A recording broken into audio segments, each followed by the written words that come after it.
बिहार के राज्यपाल आरिफ मोहम्मद खान ने वक्फ को लेकर बयान दिया है।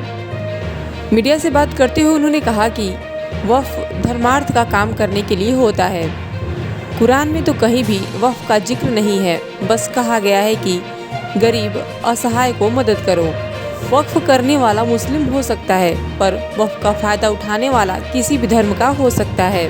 आपसे विनती है कि आप ये जानिए वक्फ किस काम के लिए होता है।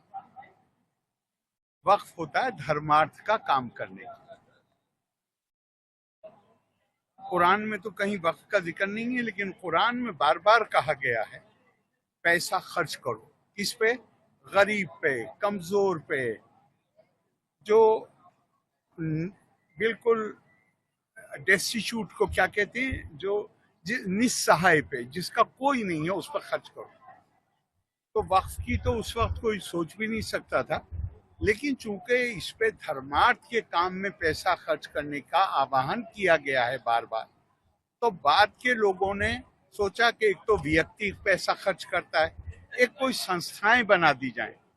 अब वो संस्था बन गई।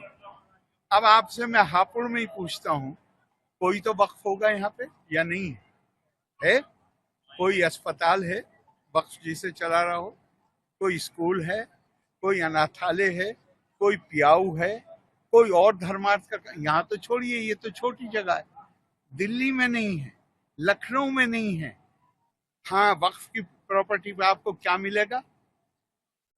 बेंगलोर शहर के बीचों बीच में प्राइम प्रॉपर्टी,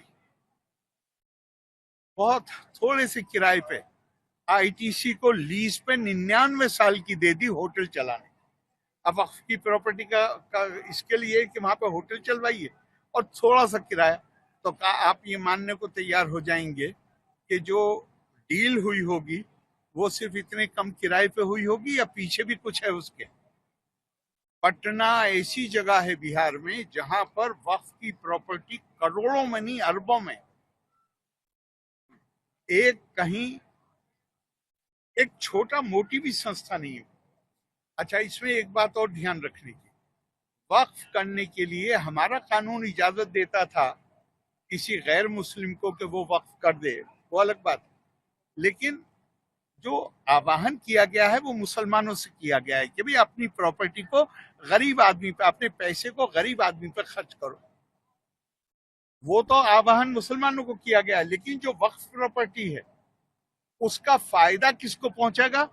वो कुरान में साफ है कि उसमें आप हिंदू और मुस्लिम का भेद नहीं, मतलब किसी भी कोई भेदभाव नहीं कर सकते। कोई भी गरीब है, किसी भी मत का मानने वाला हो। तो एक तरह से जो नॉन मुस्लिम गरीब है वो भी स्टेक होल्डर है। और मैं पढ़ दूं, आप कहें तो कुरान की आयत, इन्नमस सदकातु लिल फुकराए वल मसाकीन। जब पहले मामले में एक यहूदी को पैसा दिलवाया गया तो लोगों ने एतराज किया, और शायद कुरान को ये अंदाज, मतलब कुरान में ये संभावना को शायद ध्यान में रखा गया, एतराज किया कि आप गैर मुस्लिम को कैसे दिलवा सकते हैं पैसा। उन्होंने कहा गौर से पढ़ो, ये है कि फकीर मुस्लिम निर्धन के लिए है और मिस्कीन गैर मुस्लिम निर्धन के लिए। तो अब मैं मानिए मैं नॉन मुस्लिम, मैं नहीं हूं मुस्लिम और गरीब हूं, तो मेरा अधिकार है वक्फ की प्रॉपर्टी।